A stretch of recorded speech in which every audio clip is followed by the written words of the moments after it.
Now to our continuing coverage of the death of 8-year-old Genesis Mata. It's been more than 2 months since police officers found the Bakersfield girl dead inside a cheap motel bathtub. Her father and stepmother have been charged with child abuse, torture, and murder. A police report confirmed Child Protective Services already had an open investigation against Genesis' father.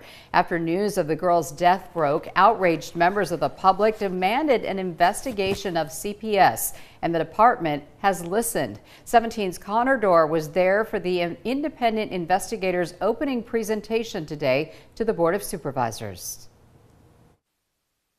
We anticipate uncovering strengths, key practices that are working well and can be leveraged and are being used to gain well-being. And we also are open to identifying any systematic changes or improvements that would lead to further strengthening that system.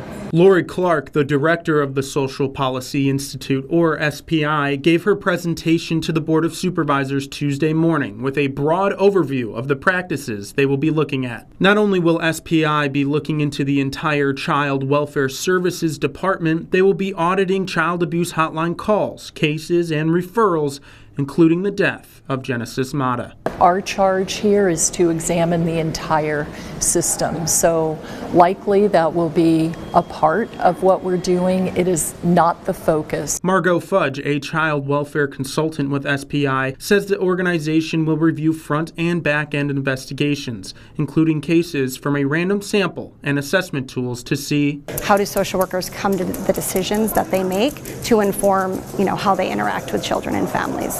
Department of Human Services Director Lido Murillo said DHS has interviewed 4 vendors over a month and selected SPI. It's an opportunity for us to obviously reflect, listen, and act.